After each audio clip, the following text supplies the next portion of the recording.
Je suis connecté au Raspberry. Alors une des choses que vous pouvez faire, si jamais vous accédez au Raspberry à partir de l'extérieur, c'est de changer le mot de passe. Vous tapez sudo, qui est la commande administrateur, raspi config, et vous allez dans change user password. Là, le mot de passe vous sera demandé à 2 reprises, pour être certain, ne le perdez pas. Je ressors de ce menu. Maintenant, je vais aborder la mise en place de macro commandes qui vont être utiles pour rebooter le Raspberry, notamment, et également pour pouvoir aller sur les différents XLX 933 de A à Z, le REF84, C et E, que j'utilise en ce qui me concerne, que l'on trouve en D-Star. Comme d'habitude, nous allons prendre notre éditeur, donc sudo mc. Il faut revenir à la racine, donc comme d'habitude, déplacement avec les flèches du clavier, au bas, droite, gauche, et la touche de correction qui se trouve au-dessus de la touche Enter de votre clavier, la touche de correction qui se trouve au-dessus également de la touche contrôle, la touche contrôle droite du clavier. Donc dans l'immédiat, nous remontons dans l'arborescence. Encore une fois, Enter. Nous allons dans OPT. Ensuite, nous descendons sur Analog Bridge. Enter. Et là, vous avez le fichier DVSM macro qui nous attend. Pour éditer le fichier, commande F4. Actuellement, au niveau des macros, vous avez cette macro d'exemple, à titre d'info, vous pouvez la laisser. Nous allons réaliser les différentes macros.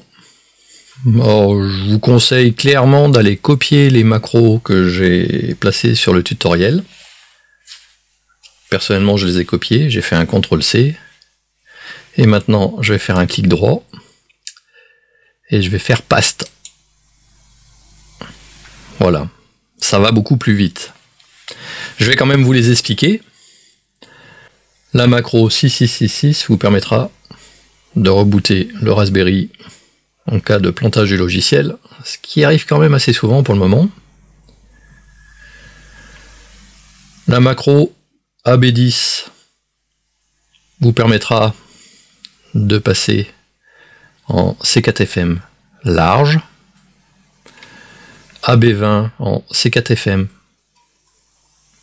étroit, donc W pour wide, N pour narrow. Je les utilise pas personnellement actuellement, je suis par défaut, mais vu que il y a possibilité d'en rajouter, on ne sait jamais.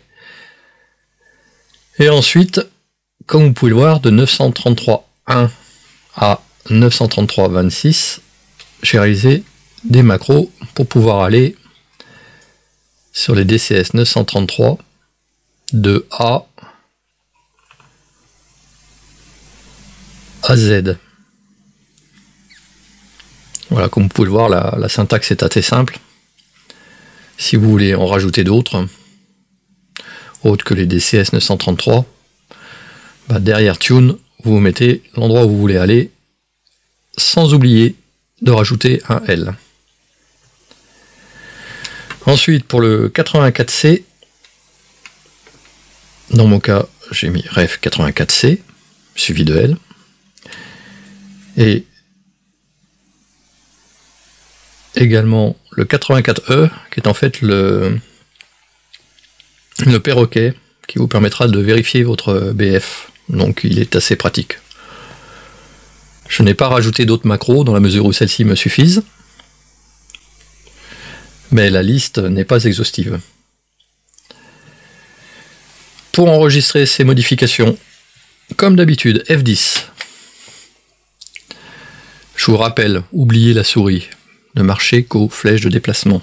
Donc le F10 fait afficher ceci. Déplacez-vous sur oui et faites Enter. Les macros sont maintenant créées. Elles seront actives au prochain redémarrage. Bien, maintenant je vais vous présenter comment fonctionnent ces macros. Une chose dont je ne vous ai pas parlé, c'est qu'avant chaque changement de mode, avant chaque changement de canal, TG ou Room si vous préférez, il faut se déconnecter. Et pour se déconnecter, c'est un appui long sur le 0. Je vais le faire. J'appuie, je laisse le 0 appuyé. Voilà, vous voyez que Disconnect est apparu. Je vous parle également d'une autre commande. Lorsque vous appuyez longtemps sur le A, vous arrivez directement aux différents modes. Ce qui peut être pratique. Donc là, je vais aller en D-Star.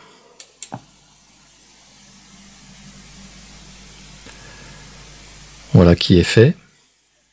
Je vais faire un 0 pour vous faire écouter ce qui se passe lorsque vous faites un 0 en D-Star.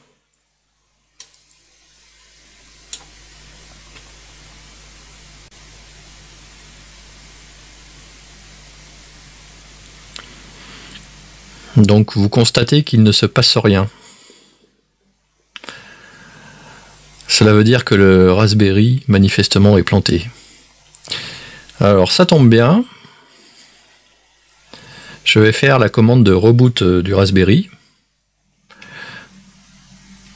Donc la macro est identifiée par une étoile. Donc étoile, si vous vous souvenez, 6, 6, 6, 6. Vous faites send et le Raspberry va se déconnecter et rebooter. Vous allez voir qu'ici, cela va passer de hang up pour raccrocher à register, indiquant qu'il n'y a plus de dialogue avec le Raspberry. Je clique sur send. Voilà. Donc, il faut attendre maintenant. Il faut attendre de l'ordre d'une minute environ. Ne vous précipitez pas. Lorsque l'on se précipite pour faire les commandes, le système plante. Et ce n'est pas des switches qui plantent en fait, hein, c'est bien les logiciels qui se trouvent sur le Raspberry. Je pense que j'ai attendu assez longtemps, nous allons le voir de suite. Vous cliquez sur Register, après ce laps d'attente. Si le Raspberry est relancé, vous avez USRP Reg OK et Hang Up qui apparaît. Si jamais vous allez trop vite, il n'y aura pas de connexion. Maintenant que le Raspberry est reconnecté, nous allons changer de mode. D-Star. Voilà, Setting Mode to D-Star. Si vous n'avez pas cette commande, c'est que le Raspberry est planté. On va faire la macro pour se retrouver sur le 933. C, par exemple. Étoile. 9, 3, 3. Alors C, si vous avez regardé, le 1 c'est le A, le 26 c'est le Z. Donc le C, A, B, C, c'est le 3. Voilà. C'est comme ça que j'ai fait pour le moyen mémotechnique pour pouvoir me souvenir. Et là, vous envoyez la macro commande. Lorsque D-Star réapparaît, là, vous êtes sur le 933C. Et vous pouvez appuyer sur PTT pour passer.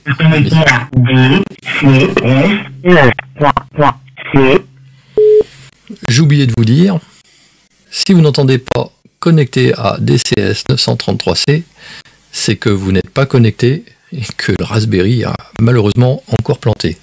Souvenez-vous que avant tout changement de canal, vous devez vous déconnecter par un 0, donc en appuyant sur 0, et vous entendrez déconnecter, sauf en YSF, où là, rien n'est dit. Mais dans les autres modes, vous devez entendre déconnecter. Dans le cas contraire, vous pouvez rebooter votre Raspberry avec la macro étoile 6666 send. Je vais me déconnecter.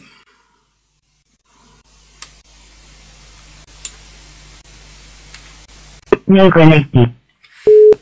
Nous avons bien eu la confirmation de la déconnexion. Maintenant, je vais aller sur un autre que le 933. Je vais prendre le 084C. Je clique sur étoile pour indiquer que c'est une macro. 084C scène. Connecté à REF084. Sorry. Je suis donc connecté au 084C. Je veux encore changer. Toujours le 0. Appui long. On attend la confirmation. Déconnecté. Et je vais aller sur le 084E. Étoile 084E. Alors comme c'est la 5e lettre de l'alphabet, j'ai mis un 5. Et je fais send. Connecté à REF084. Voilà, je suis dessus et maintenant, comme c'est le perroquet, comme vous allez pouvoir le voir, ceci est un test. Ceci est un test. Bien, manifestement, audio sont trop forts, comme vous avez pu l'entendre. Quand vous entendez ce genre de niveau, c'est qu'il faut baisser le niveau BF, soit au niveau du logiciel, je vous le rappelle, Account, USRP, vous descendez, vous avez ici Transmit Level, vous le descendez, ou vous allez tout simplement dans vos paramètres de Windows, au niveau des paramètres du micro.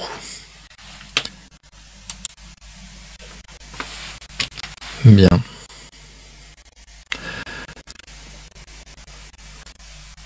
Nous avons vu l'utilisation des macros. Je vais me redéconnecter.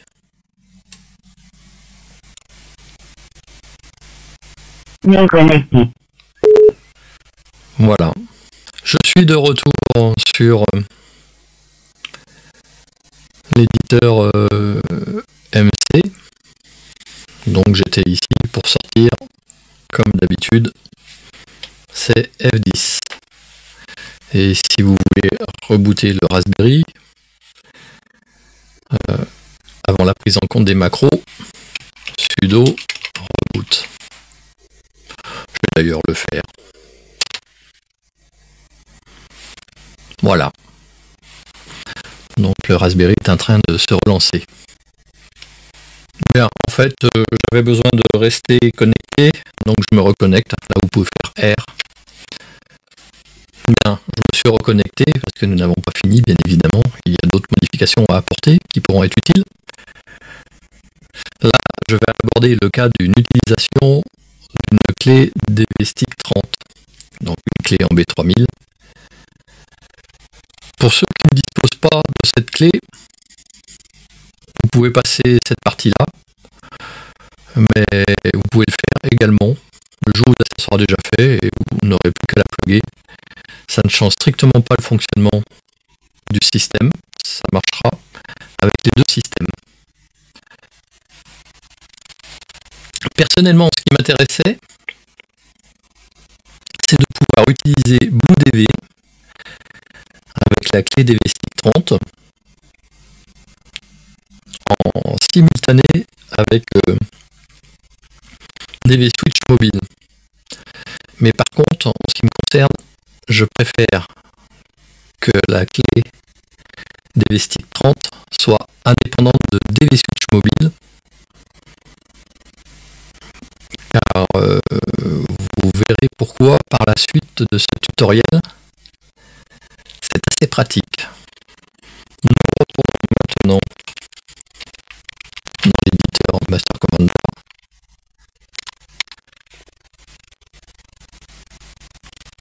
Je me place sur DV Switch.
manipulation pour aller sur annuler. Entrée. Actuellement, dans cette configuration, si vous placez la clé DVSTIC 30, celle-ci sera fonctionnelle dans mobile. Si vous enlevez la clé, DVSwitch mobile fonctionnera avec l'émulateur, sans clé donc. Voilà. Moi personnellement, comme je vous l'ai dit, j'ai envie que la clé 33000, donc DVSTIC 30, soit indépendante de DVSwitch mobile. Il va falloir aller dans un autre fichier. Retourner au début. Donc à la racine, et aller dans le répertoire ETC. ETC. Attendez, vous allez dans le répertoire init.d. Je suis allé un peu vite. Init.d. Donc vous faites entrer toujours. Et ici vous avez MB serveur. On va éditer ce fichier. Mais avant d'éditer, pour éviter toute erreur, vous pouvez le copier. Alors pour copier, la commande c'est F5. Les commandes sont en bas de l'écran si vous regardez. F5 vous permet de copier le fichier. Et si vous regardez, on vous propose ici un chemin qui ne correspond pas à celui-ci. Donc modifiez-le, revenez en arrière, avec la barre de retour arrière au-dessus de la commande entrée, et recopier ETC barre de fraction init.d barre de fraction. Donc ETC barre de fraction init.d barre de fraction. Et là, rappelez-le.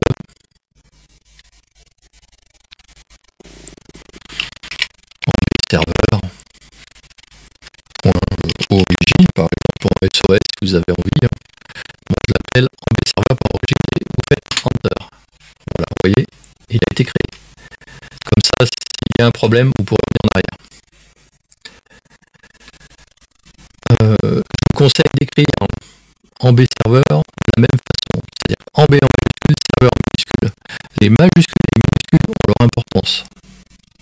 Si vous vous trompez dans n'importe quel fichier, notamment au préalable, ça ne fonctionnera pas. Donc faites attention à ça. Je vais maintenant dans MB serveur. Cliquez sur F4 pour l'éditer.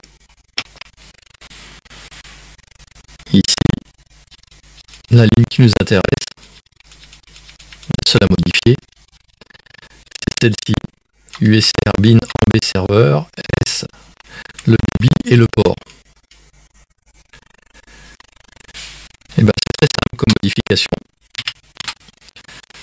Vous changez de port, vous prenez par exemple 2460. Je vous conseille de prendre 2460 comme ça au moins.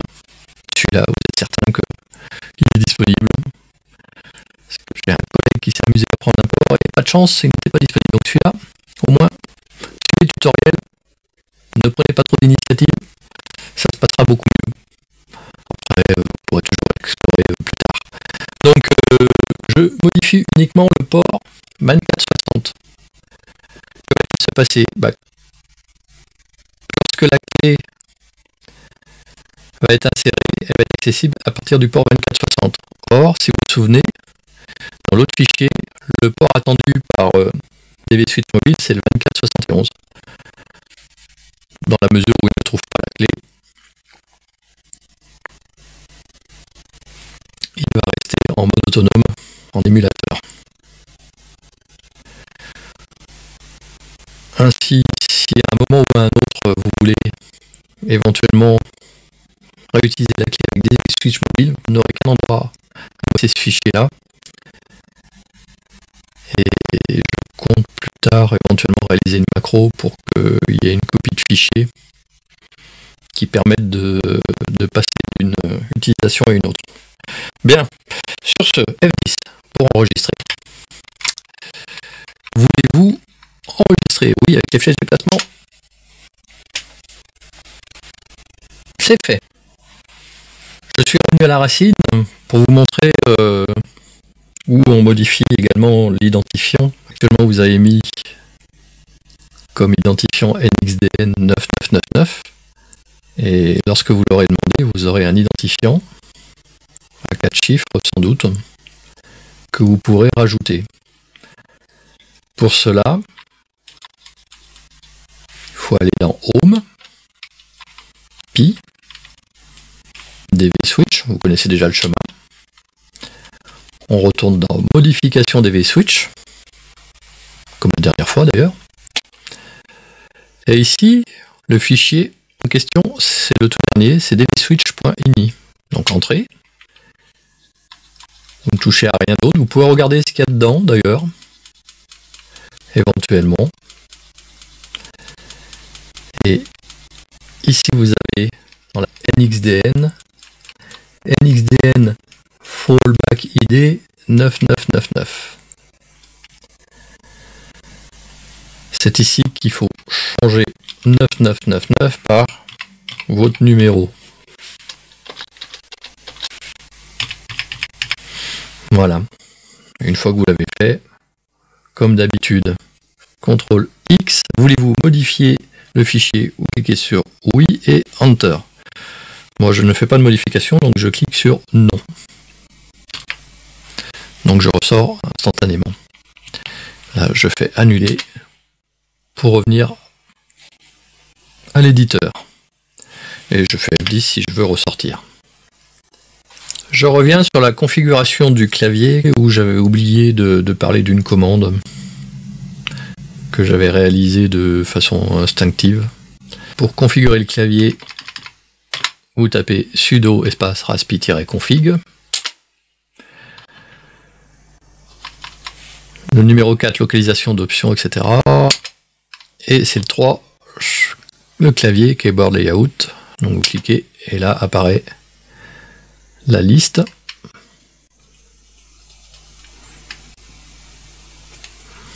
Donc vous avez les différents claviers. PC générique 105 touches international, Enter. Français AZERTY, Enter. Disposition par défaut du clavier, Enter. Pas de touche composée, Enter. Parmi les fonctionnalités utiles, changer le port SSH est intéressant si vous désirez notamment avoir accès au Raspberry à distance. Donc le port SSH par défaut c'est le port 22 et il faudra donc changer ce numéro de port. Pour ce faire, il faut aller dans ETC, ensuite SSH. Donc c'est assez facile. SSH, Enter. Et là, le fichier à modifier, ne vous trompez pas, c'est SSH déconfig. Faites F4. Et là, ici, vous voyez qu'il y a port 22. Vous supprimez le dièse pour que cette ligne soit prise en compte. Vous allez après le 2, vous faites la touche arrière et vous tapez un port 50 101. Vérifiez bien les ports que vous pouvez utiliser sur votre box ADSL. On ne peut pas utiliser n'importe quel port. Commencez par réaliser la redirection du port sur votre box ADSL dans un premier temps. C'est-à-dire par exemple dans le cas présent, vous redirigez le 50.101 vers l'adresse IP 192.168.0.160 dans mon cas là présent. Et si votre box ADSL accepte ce port, ensuite vous venez ici et vous modifiez le port. Ensuite vous faites F10 et vous enregistrez en cliquant sur oui. Moi je clique sur non, parce que c'est une configuration d'essai. Si vous vous trompez, ou si vous oubliez le port, la solution, ça sera de remettre un clavier et un écran sur le Raspberry pour pouvoir remettre la bonne valeur. De la même façon, je vous rappelle, si vous avez peur de faire une erreur, vous faites copie avec la touche F5. Ici, à ce niveau-là, vous voyez que c'est pas le bon chemin, donc changez-le, pensez-le, hein, n'oubliez pas, parce que sinon vous allez chercher votre fichier partout. Donc vous tapez etc, barre de fraction, SSH, barre de fraction, SSHD, underscore, config. Et vous mettez une extension .sos, par exemple, ou origine, hein, comme tout à l'heure. Hein. Après, c'est à vous de choisir. Voilà. Pour supprimer, c'est facile, hein. C'est F8. F8, voulez-vous supprimer? Oui. Hop, et voilà. Bien, je ne vous parlerai pas de la désactivation de Wi-Fi, parce qu'il se trouve que lorsque j'ai fait l'essai, je me suis retrouvé avec un bug, et DV Switch mobile ne fonctionnait plus. Alors pour le coup, je l'ai laissé, de toute façon, ce n'est pas vraiment gênant. Il se trouve que sur un Raspberry, contrairement à Windows, lorsque vous avez le port Ethernet de branché, le Wi-Fi fonctionne également. Ce tutoriel sera sans doute complété, je suppose, par d'autres vidéos ou par écrit, hein, toujours au même endroit, hein, sur Radio Amateur Forum Actif. Ceci clôt cette vidéo qui complète le tutoriel. Il n'est pas improbable qu'il y en ait d'autres à venir, hein, en fonction des besoins ou des idées d'amélioration. À bientôt dans de nouvelles aventures.